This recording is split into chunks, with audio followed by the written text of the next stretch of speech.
This is the end of our It kingdom. is Christmas night, But we will rise 1467, again from the but ashes. there are no carols.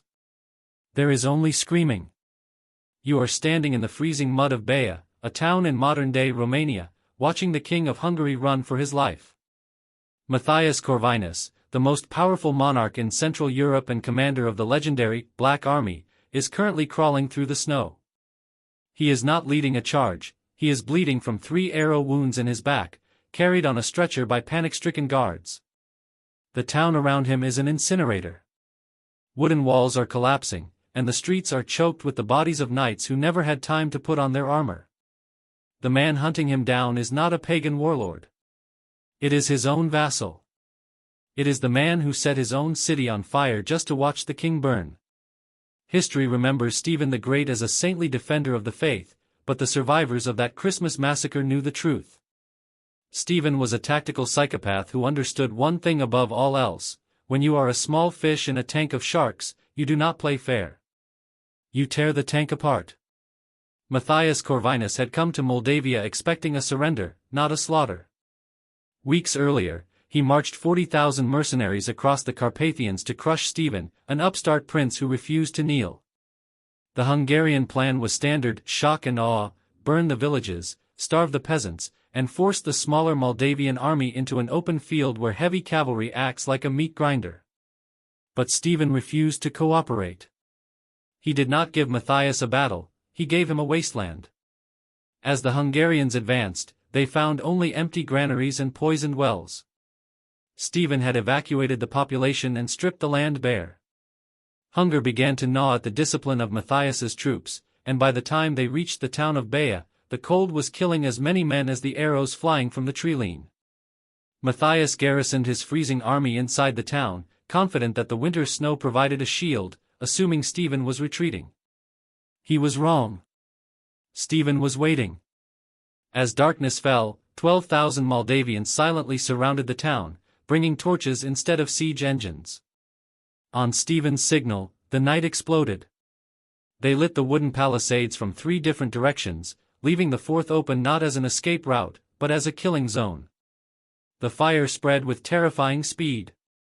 Hungarian soldiers, drunk on looted wine and sleep, woke up choking on smoke, stumbling into the streets only to be hacked apart by Moldavian infantry waiting in the shadows. The narrow alleys of Baia negated the Hungarian advantage in numbers and cavalry. A knight on a horse is a tank in an open field, but in a burning alley, he is just a man trapped in a metal oven. Stephen rode directly into the flames, trying to decapitate the state. His archers spotted the royal guard and unleashed a volley, hitting Matthias 3 times. The superpower of Eastern Europe was broken in a single night. However, as the sun rose, Stephen did not throw a victory feast. He executed 20 of his own highest-ranking noblemen and impaled 40 others for allowing the wounded king to escape, sending a message written in blood. Betrayal and incompetence were far more dangerous to him than any foreign army.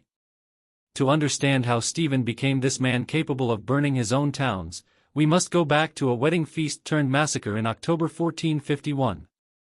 Stephen was just a teenager when he watched his father, Prince Bogdan II, beheaded by his own uncle, Petru Aaron, right on the banquet floor. That night, Stephen lost his father, his country, and his innocence, fleeing south into exile. It was there, in the cold wilderness, that he found refuge with another noble orphan carrying a similar burden, Vlad Dracula. History often paints them as rivals, but in those early years, they were blood brothers bound by a shared nightmare. They learned that mercy is a luxury of the safe, and they were never safe. But while Vlad became a butcher who used fear like a blunt cleaver, Stephen became a surgeon. He realized that fear alone was not enough, you needed a system. Upon reclaiming his throne in 1457, Stephen launched a systematic purge, stripping land from disloyal nobles and giving it to a new class of free peasants, the vitae, who answered only to him. The true test of his pragmatism came in 1462. When the Ottoman Sultan marched to destroy Vlad Dracula, Stephen made an unthinkable choice. Instead of helping his cousin, Stephen attacked the fortress of Chilia, which was held by Vlad's allies. While the impaler fought for his life, Stephen seized the economic lung of the region. It was a stab in the back sentimentally, but a masterstroke strategically. Stephen knew Vlad was doomed, and he calculated that it was better for Moldavia to hold the keys to the Danube than to let them fall to the Turks. During this siege, Stephen took a bullet to the ankle, a wound that would never heal, serving as a constant physical reminder of his betrayal. With Vlad gone, Stephen stood alone against the Ottoman storm that finally arrived in 1475. The Battle of Vaslui was his masterpiece. An Ottoman army of 120,000 men marched north. Stephen, outnumbered 3-1, chose a marshy valley and waited for the fog. The freezing mud swallowed the heavy Ottoman cavalry, and the dense mist blinded their commanders. Stephen used musicians hidden in the forest to blast bugles, simulating a massive flank attack. When the Turks turned in panic, the Moldavian peasants charged with axes and scythes. It was the greatest defeat the Ottoman Empire had ever suffered at the hands of a Christian leader. But the victory was fleeting. The Sultan returned the next year, burning the country to ash at the Battle of Valia Alba. Yet, Stephen refused to break.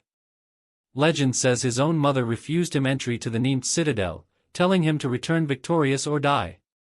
He retreated to the mountains, rallied his survivors, and waged a guerrilla war that eventually starved the Turks into retreat. Even in old age, he found no rest. In 1497, the Polish king, a supposed ally, invaded Moldavia. The old lion, now crippled by his rotting leg, lured them into the Kosman forest. He ordered his men to cut the trees halfway through, and as the Polish knights passed, the forest was pushed down upon them. It was a total humiliation. Stephen captured the Polish nobles but didn't kill them. He forced them to break their swords, turn them into plowshares, and till the fields they had tried to conquer, planting acorns under the whip of the peasants. On his deathbed in 1504, consumed by infection, Stephen the Great made his final calculation. He advised his son to surrender to the Ottomans.